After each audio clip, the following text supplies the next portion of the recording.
Tiago capítulo 2, os irmãos podem ficar assentados como estão, eu leio de 1 até o versículo 13, diz assim o texto sagrado, Tiago 2, de 1 a 13.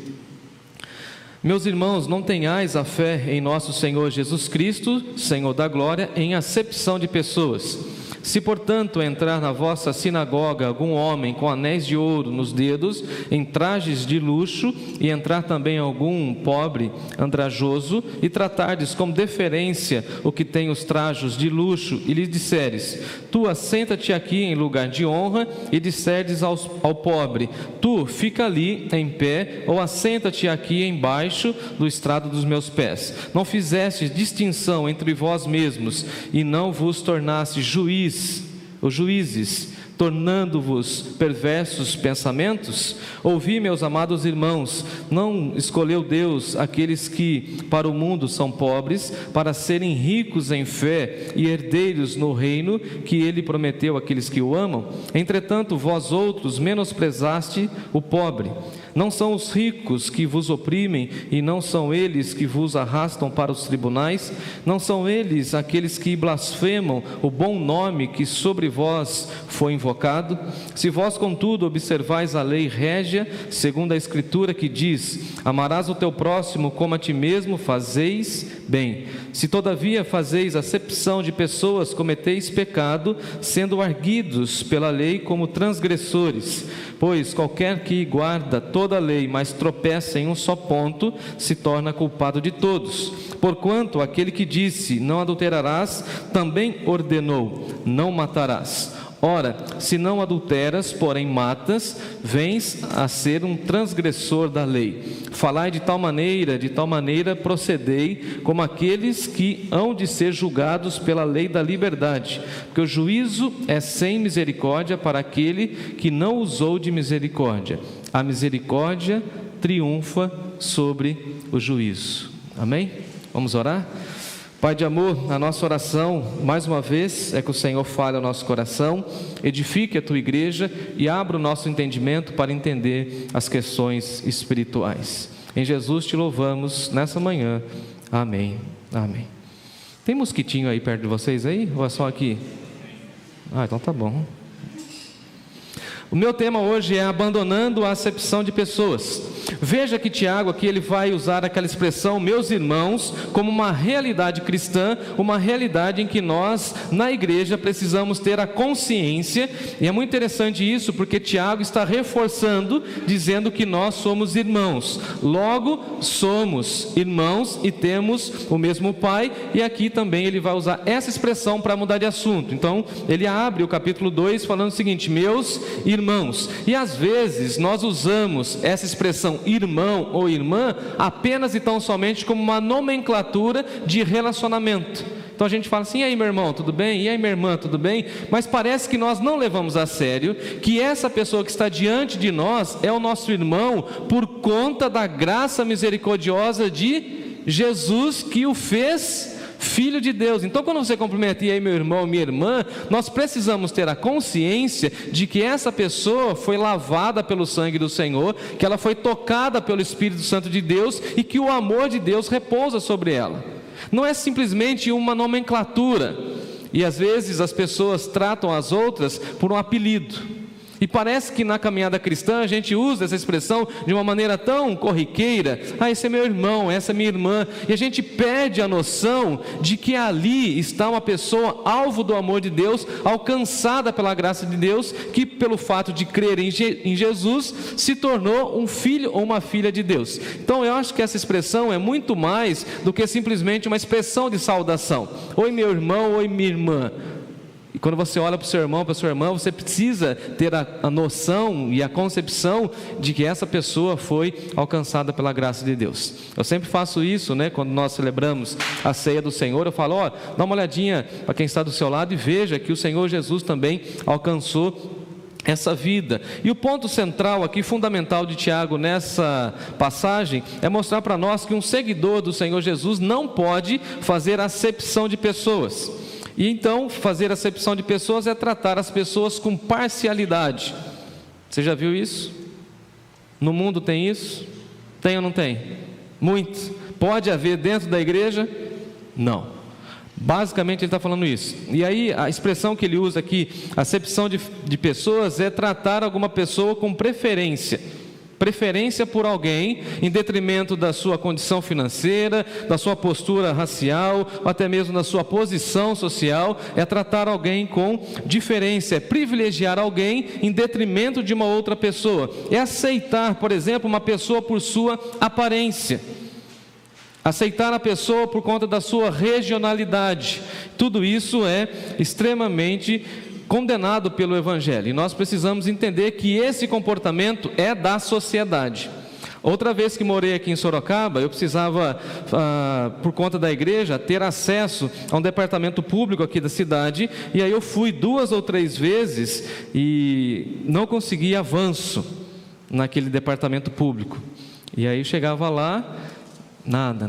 Até que uma pessoa lá da Igreja Batista Central, na época, falou o seguinte: o senhor precisa colocar o seu uniforme e ir lá, e a coisa vai ser diferente. Eu falei: como assim? Não posso ir lá de camiseta polo, calça jeans e tênis? Eu falei: não, você precisa colocar o seu uniforme. Aí eu entendi.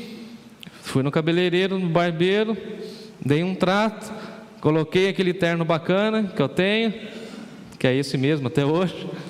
Só faltou o blazer, essa calça aqui é a melhor que eu tenho. Coloquei uma gravata, entendeu? Daquele jeito, cheguei com uma pastinha, a lá Lucas, né? Tipo advogado. Falou: eu quero uma informação aqui. Ô doutor, pois não, doutor. Mudou o assunto. Isso é fazer o quê? Acepção de pessoas. É tratar a pessoa a partir da sua aparência. É tratar a pessoa a partir da sua visibilidade. E isso é fazer acepção de pessoas.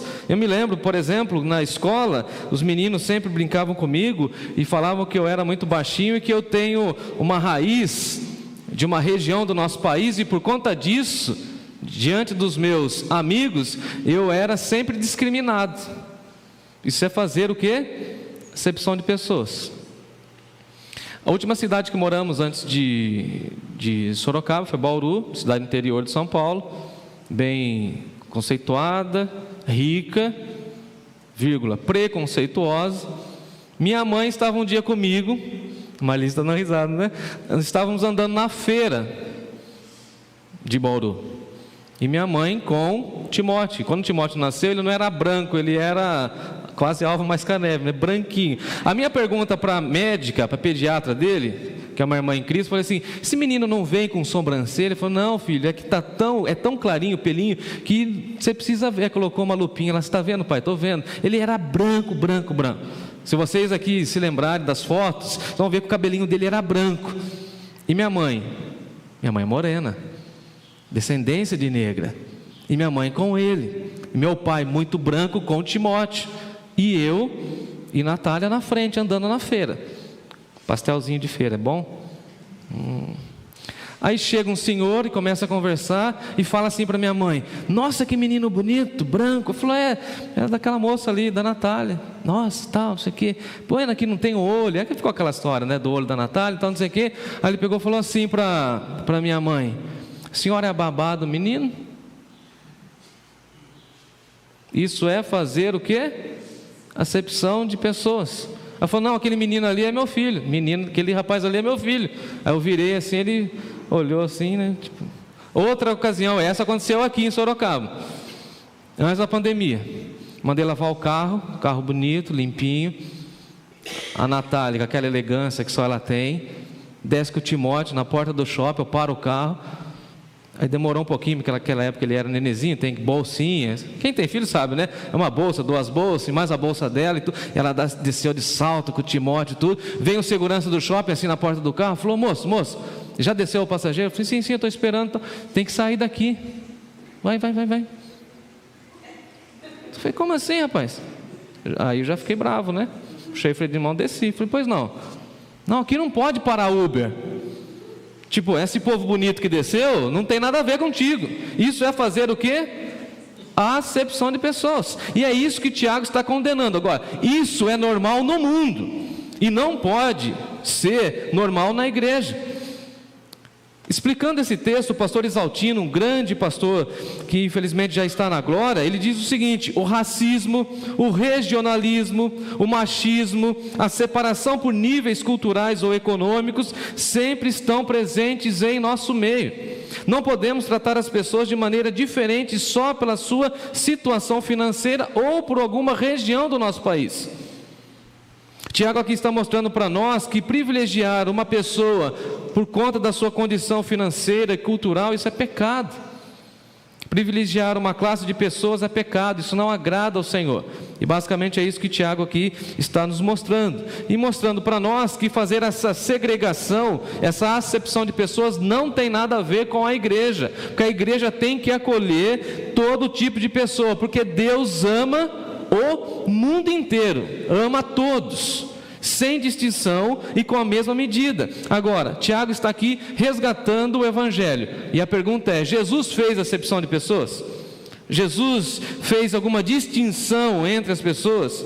Haja vista que no currículo de Jesus consta que ele comia e bebia com os pecadores, que ele estava com os publicanos, que ele andava com as prostitutas, que essas pessoas da baixa sociedade, com uma moralidade extremamente duvidosa, andavam ao redor de Jesus, e que Jesus foi inclusive sustentado durante toda a sua jornada ministerial pelas mulheres. Então veja que ele não faz acepção de pessoas. Haja visto que ele chama Mateus, que era um publicano, para fazer parte do seu ministério. Ele vai conversar com Zaqueu, porque Jesus não fez e não faz acepção de pessoas. E naquele contexto histórico, os ricos eram extremamente privilegiados e tinham regalias na comunidade cristã. E aqui, é claro que Tiago não está falando nada contra a riqueza, como daqui a pouquinho eu vou falar para vocês, mas Tiago está mostrando que essa disputa de classes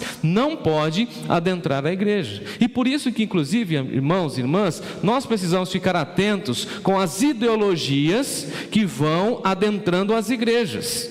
E aí eu fico muito preocupado com esse movimento que nós vivemos agora, recentemente, em que nós estamos transformando o discurso religioso da igreja por questões políticas. E aí nós estamos até que meio que fomentando essa segregação na nossa sociedade, porque a sociedade ela é dividida por isso. Agora, na igreja não pode haver isso. Quer ver? Tem igreja para adolescentes e jovens. Tem ou não tem? O estilo da igreja é somente para atingir esse público. E a minha pergunta é: cadê as pessoas de cabelo branco que denotam sabedoria, respeito, longevidade da fé cristã? Não, essas pessoas não é o nosso público-alvo. Olha, público-alvo. Aí você vai para outras igrejas que tem uma liturgia mais estática, mais clássica, falando: não, aqui nós só atendemos os maduros, os experientes. Falei: e cadê as novas gerações? Porque sem as novas gerações, os mais experientes, quando passarem, quem vai conduzir a igreja? Isso também é uma segregação. Não, a nossa igreja só vai atender pobres. Não, mas se chegar um camarada rico, com condições financeiras, desde que a sua riqueza seja íntegra, ele não pode contribuir para a igreja? Fala: não, o nosso público-alvo é só pobre, classe C, D e E. Aí tem um camarada que falou assim: ô Jefferson, poderia abrir uma igreja na região tal aqui da cidade de Sorocaba, só para atender a galera que mora naqueles condomínios, que são os ricos. Isso é o quê? Segregação. Exaltino, mais uma vez falando a esse texto, explicando esse texto, diz o seguinte: que Tiago não é um teólogo da libertação, e tampouco um apologista da luta de classe adornada. Ou seja, nós precisamos tomar cuidado. A igreja deve estar com as portas abertas para todas as pessoas. Fala amém, gente, amém. De todos os cantos do nosso país. E aí nossa igreja está muito bem nesse sentido. Nós temos vários sotaques entre nós,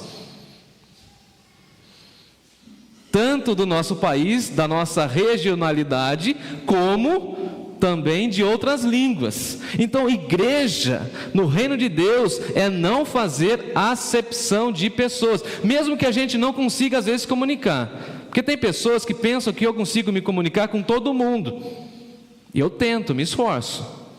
Você pensa que eu consigo falar bem o espanhol? Quando os nossos irmãos aí da Venezuela mandam um áudio, né, Eduardo? Eu falo para eles, faz um áudio pausado. Pausado eu consigo entender. Ou vem aquele francês todo, lembra, Mário? O francês, a gente, fala devagar. O Mário, eu me lembro do Mário explicando, falou assim aqui, martelo. Mas o sotaque do martelo, do haitiano, ficou outra coisa, né, Mário? Era outra coisa. Então ele manda o áudio e a gente precisa se comunicar e não fazer acepção de pessoas, porque é muito fácil para nós falar assim, eu não entendo e não vou me comunicar com você. Ou eu vou tratar as pessoas que eu tenho mais facilidade na comunicação. Diz minha mãe que eu não tenho mais o sotaque lá do Nordeste, mas alguns irmãos aqui têm o sotaque do Nordeste. Tem, Rafa? O Rafa me manda um áudio lá, eu ponho no ouvido e falo, olha, saudade da família da minha mãe, isso aqui veio lá de Recife, né? E tem uns que tem o sotaque daqui. Qual que é o sotaque daqui, Sorocaba? Tem, não tem? E tem uns caras como eu, que tem um sotaque, como o meu, mais caipira, lá de Piracicaba. E tem uns que tem lá de São Paulo e nós estamos todos juntos. E isso não deve ser uma marca de separação, mas de unidade.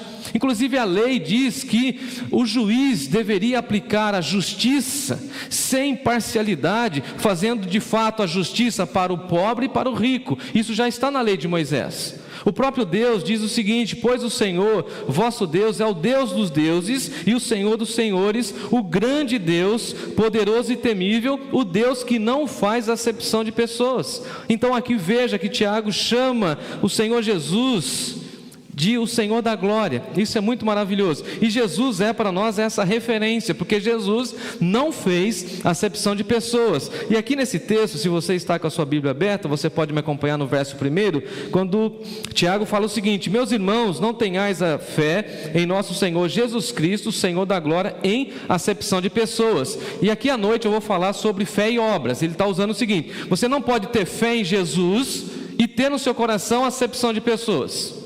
Isso não faz sentido, porque esse Jesus é o Senhor da glória. E é interessante que ele chama Jesus do Senhor da glória. No Antigo Testamento nós víamos a glória de Deus sendo derramada no povo em determinados momentos. Se você conhece bem o Antigo Testamento, você vai se lembrar quando Deus visitava o seu povo com a sua glória.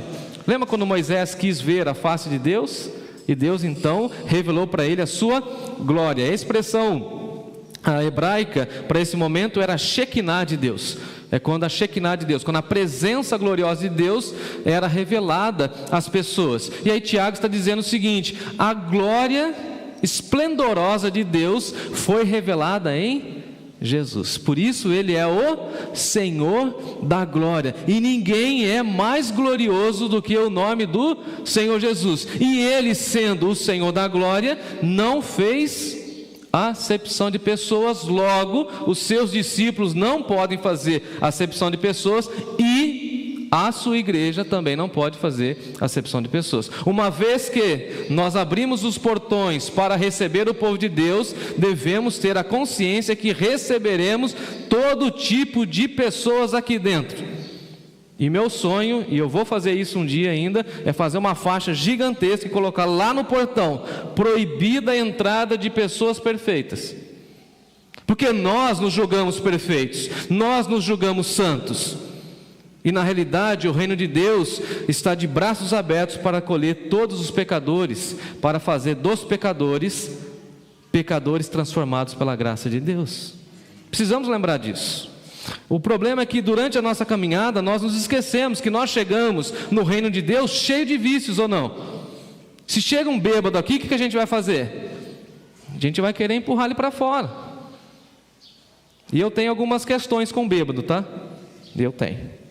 Às vezes, uma vez até falei com o Mário, às vezes a gente pensa que o cara não está totalmente são, mas tem uns caras que guardam.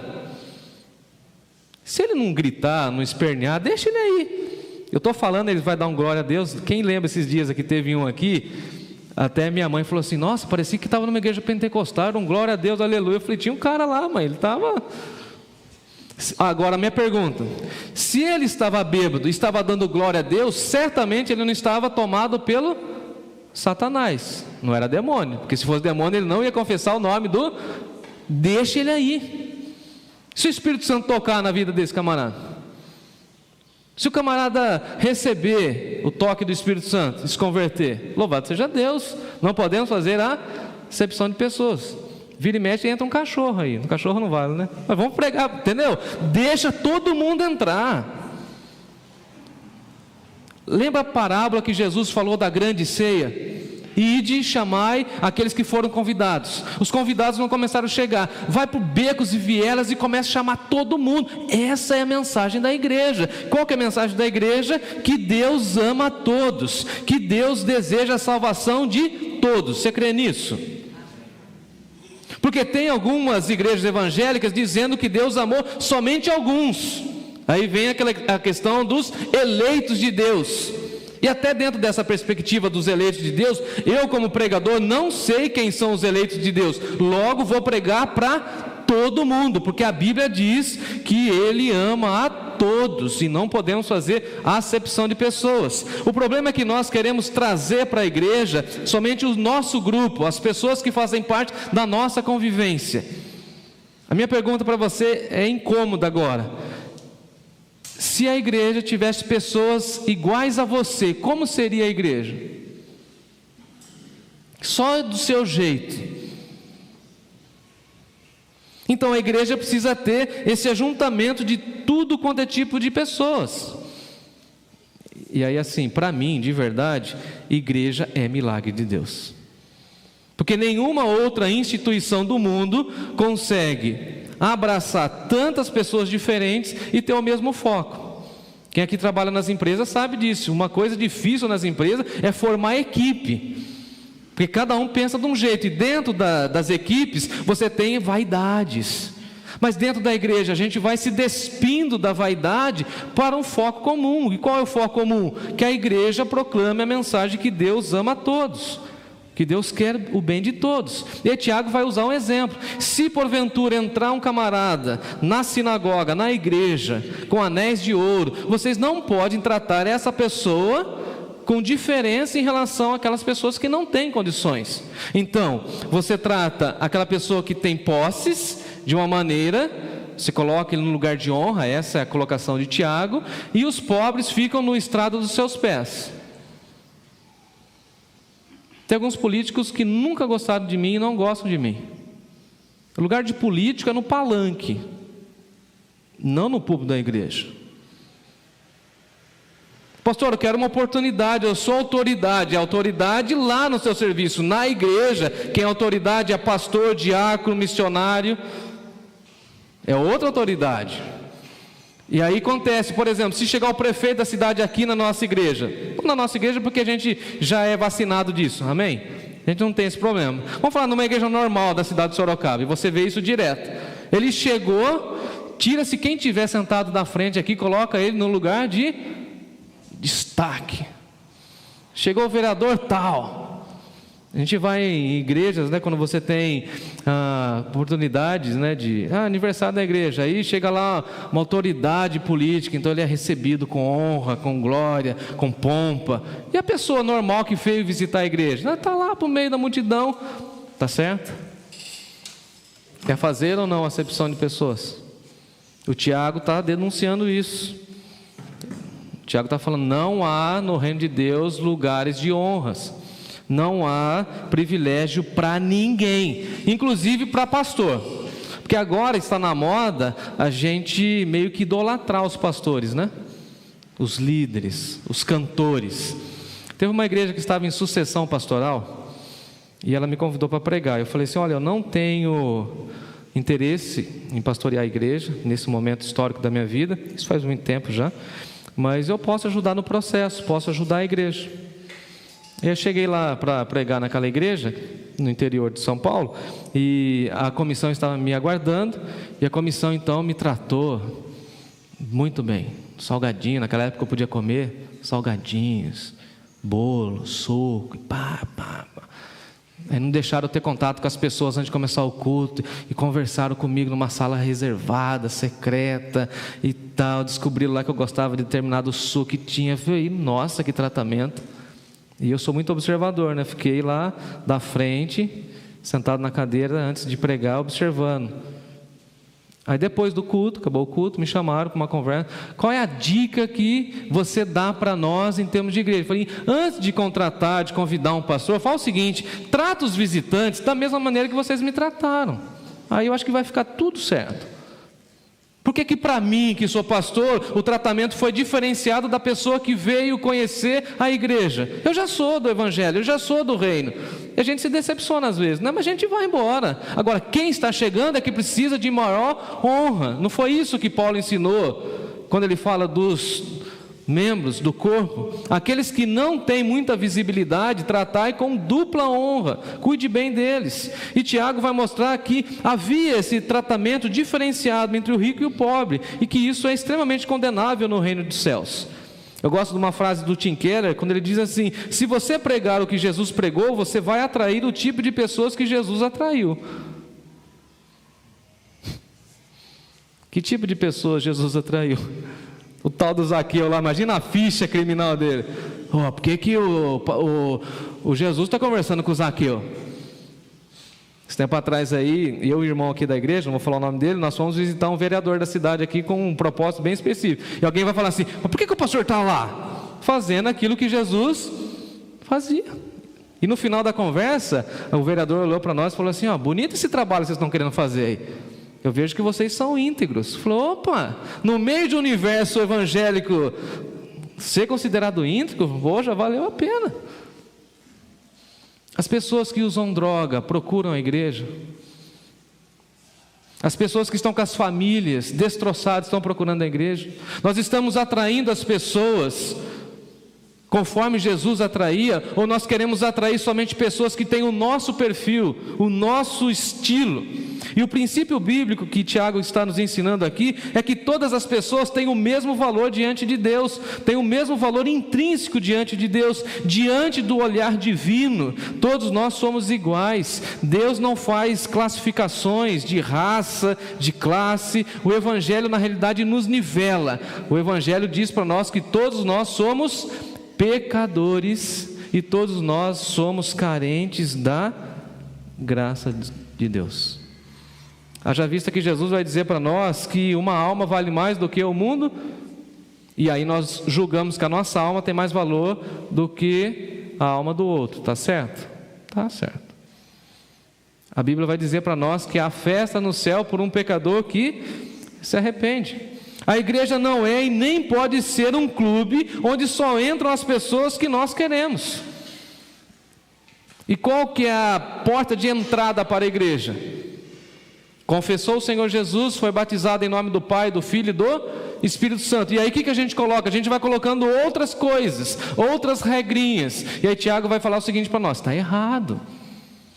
Para fazer parte do reino de Deus, para adentrar ao reino de Deus, você precisa ter a fé em Jesus. Porque a igreja não é um clube onde nós mostramos a nossa classe econômica, o nosso nível social, mas é um ajuntamento de pessoas de diversas classes sociais, econômicas, e a igreja tem essa diversidade cultural, essa diversidade que nós chamamos, da multiforme graça de Deus. E a grandeza da igreja está no fato de que Deus ajunta pessoas que humanamente não se ajuntariam.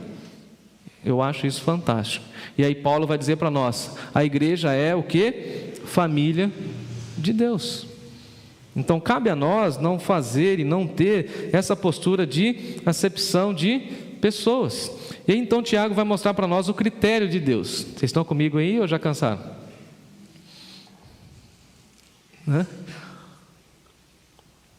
Versículo 5: ouvi, meus amados irmãos, não escolheu Deus os que para o mundo são pobres, para serem ricos em fé e herdeiros do reino que Ele prometeu àqueles que amam? O que Tiago está dizendo aqui é o seguinte: olha, vocês não estão percebendo que Deus decidiu revelar para essas pessoas que têm menos condições financeiras, para que eles sejam ricos na fé? Você conhece alguém que veio lá de baixo, que não tinha grana, e que depois, ao longo da vida, pela graça de Deus, conseguiu subir, e quando teve dinheiro se esqueceu da fé? Você conhece? Eu conheço gente assim. Porque o problema dele não era o dinheiro. O que Tiago está fazendo coro com Jesus é o seguinte: não é impossível você servir a Deus mesmo tendo dinheiro, mas que o dinheiro atrapalha muito, atrapalha. Se você tem contato com pessoas paupérrimas, por exemplo, certamente ela tem mais fé do que nós, porque ela depende exclusivamente de Deus. E quem tem recurso financeiro, às vezes confia mais no recurso do que no próprio Senhor. É isso que Tiago está dizendo. E aqui eu preciso fazer um esclarecimento: não tem no texto, não tem na Bíblia nenhuma indicação que é proibido ser rico. Fala amém aí, vai que chega a sua vez. Ô gente bonita, acorda, tá dormindo no culto? Oxa. Ontem eu recebi um médico em casa, um médico novinho, não vou falar o nome dele, que eu vou colocar a foto dele hoje à tarde no Face, vocês vão saber.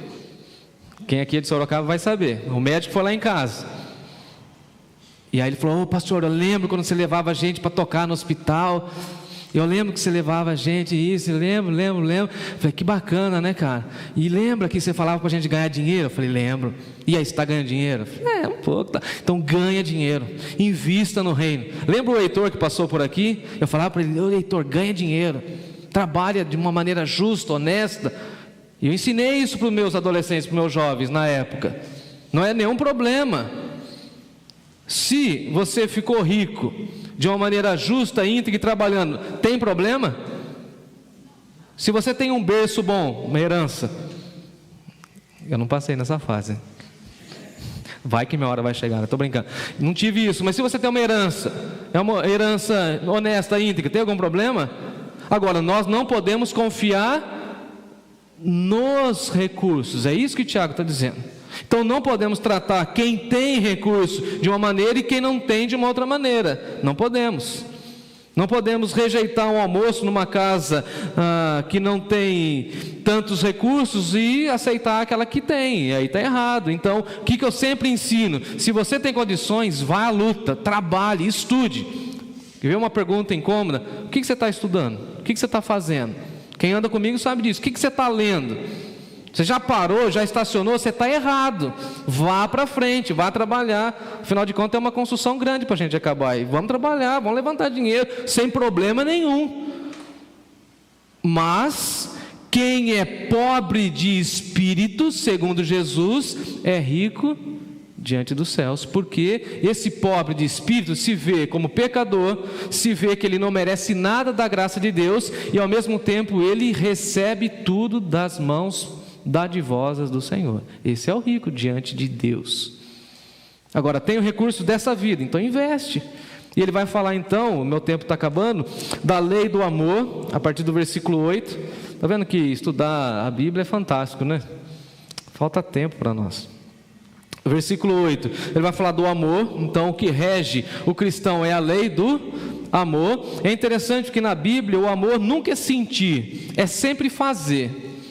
Não sei se você já ouviu as pessoas falando assim: acabou o meu amor, eu não sinto mais amor. Isso é errado, gente. Na Bíblia não existe isso.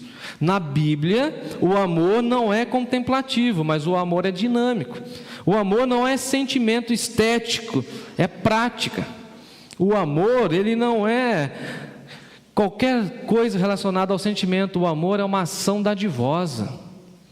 Quer ver? Porque Deus amou o mundo de tal maneira que deu. Amor é doação. Não adianta você falar que ama o seu irmão, que você ama a Deus, se você não doa, se você não se entrega, se você não coloca a mão no bolso, você não ama. Se você não se doa em serviço à igreja, você não ama a igreja. É muito fácil para a gente falar eu te amo, não é assim? E na nossa sociedade a gente fala isso. E tem um sociólogo que eu gosto muito, Zygmunt Bauman, ele fala o seguinte: nós desgastamos a figura do amor e usamos a expressão do amor para qualquer coisa. Você ganha um celular novo, você fala assim: eu amo esse celular. Aí sua esposa, o seu filho está olhando para você e falando assim: então quando você diz que me ama, é o mesmo amor que você tem por esse aparelho que não vale nada? Então veja que nós estamos desgastando a figura do amor. Quer ver uma outra expressão que está sendo desgastada? Amigo. Meu tempo já acabou e vocês não falaram nada, eu estou falando ainda. Batista, levanta a mão e eu paro, tá bom? Já vou encerrar. Amigo. Antigamente a gente falava assim, amigo mais chegado que irmão. Essa pessoa é minha amiga, meu amigo do coração. Aí veio as redes sociais e colocou para nós uma outra realidade, entre aspas, de amigos. A pergunta é, quantas pessoas você tem lá no seu Facebook e no seu Instagram? E está lá escrito como lá nas suas redes sociais? Seus amigos. Não, amigos. Amigos está lá. A pergunta é, são amigos? Eu sou uma pessoa teoricamente popular. O meu Facebook bateu o limite, 5.000 amigos, e tenho 3.000 que estão na lista de espera para ser meus amigos. A minha pergunta é, quando alguém da minha família partir, será que vai ter 7.000 pessoas no velório lá para me dar um abraço? Ô Gerson, porque nós banalizamos a expressão amigo e banalizamos a expressão amor. Usamos o amor para qualquer coisa. Quando você vai viajar, eu também já fiz isso, você vê aquele letreiro bonito na cidade, você vai lá e tira foto. Eu amo a cidade e tal. Ama mesmo? Você mora lá, você paga imposto lá. A gente gastou a expressão amor. E Tiago está falando o seguinte, se você ama a Deus, você deve cumprir os mandamentos e não deve fazer acepção de pessoas. Por quê? Você vai ser arguido pela lei como um transgressor. E não pense que você está bem quando você está cumprindo um mandamento. E quando as pessoas são assim, né? Não, eu estou bem nos mandamentos. Aí vem Tiago e deixa difícil a coisa para nós. Ele fala o seguinte, se você acerta todos, mas erra você é transgressor de todos. Aí a gente olha para Tiago e fala, então como que eu faço? Se entregue à fé do Senhor Jesus. É a lei do amor. Ame a todos da mesma maneira. Porque quem tropeça em tropeça em todos os mandamentos. E por fim ele fala da lei da liberdade. Aí no versículo 12 ele vai falar o seguinte, olha, nós não seremos julgados porque nós estamos na lei da liberdade. E vem Jesus e diz para nós que basicamente nós precisamos conhecer a verdade, e a verdade vai nos libertar. E essa expressão foi cunhada da Bíblia e ganhou contornos políticos, mas o texto está dizendo que quem conhece a verdade, e a verdade é quem? Quem que é a verdade para nós? É um conceito filosófico? A verdade é uma pessoa. Quem conhece a verdade, quem conhece Jesus, desfruta do que? Da liberdade. E aquele que conhece o Filho, segundo ele mesmo diz, verdadeiramente é livre, e por isso nós não aceitamos mais a escravidão. Louvado seja Deus.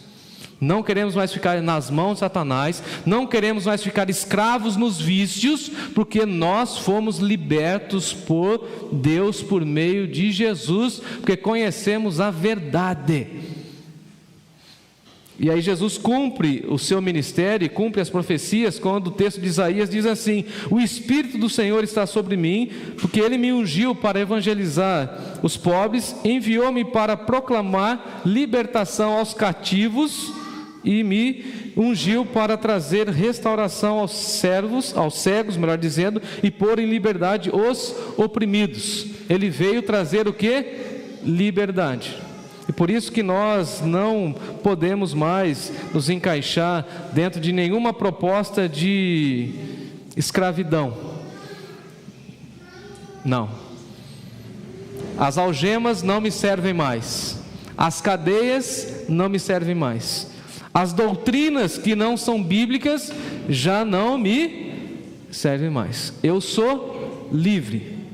E dentro dessa liberdade, eu preciso dar conta dessa liberdade para Deus. Aí as pessoas querem cercear aquilo que a gente vai falar. Não pode falar isso, não pode falar aquilo. Não é assim agora? Politicamente correto. Ô Gerson, toma cuidado. Você já está com 5 ameaças de... Estou com 5 ameaças de processo. Falei, tem um advogado aqui, está andando comigo. Tá? Irmãs, façam um bolo aí sem glúten, sem leite, leva para mim na cadeia. Agora, por que estão querendo me processar? Eu vou deixar de falar, eu vou deixar de ser eu. Eu fui livre, eu me tornei livre, eu sou liberto, eu fui liberto. Liberto para servir a Deus. E a liberdade é o seguinte, você decide ficar preso em quem é o seu Deus. Isso é liberdade cristã. Eu sou livre do pecado, livre das amarras de Satanás e decidi ficar preso, entre aspas, escravo de Jesus. Maravilhoso demais. É o que Tiago está dizendo. E porque passamos por isso, não faremos mais acepção de pessoas. Encerro a minha fala dizendo o seguinte: o cristão não pode fazer acepção de pessoas, porque se fizermos acepção de pessoas, nós não estaríamos aqui no reino de Deus. Porque quando nós éramos estreitamente, dificilmente, horrivelmente pecadores, alguém nos acolheu, alguém falou para nós e não fez acepção de pessoas. É que agora a gente está cheirosinho, bonitinho, a gente pensa que a gente sempre foi assim. E sempre foi. E qual que é a nossa forma de lidar com as pessoas? Vai que, encerro, vai que entra alguém aqui com uma moralidade terrível e é transformado, amém? Vai que entra aqui um mentiroso e ele para de mentir. Vai que entra aqui o ladrão de novo e ele veja a graça de Deus e se renda. Vai que entra um político aqui e ele fala o seguinte: eu estou vivendo na mentira e quero viver na verdade. Vai que? Pode acontecer? Agora, se a gente colocar padrões, estereótipos, a gente vai criar barreiras. E que o reino de Deus seja livre e que a nossa igreja, assim como nos ensina Tiago, seja uma igreja que trata todas as pessoas de todos os modos, com o mesmo amor, com a mesma compaixão e com a mesma graça. Que os nossos abraços e os nossos braços estejam abertos para acolher todas as pessoas que aqui chegarem, para serem tratadas, cuidadas, restauradas e enviadas ao mundo para levar a mensagem do Evangelho do Senhor Jesus. Amém, queridos?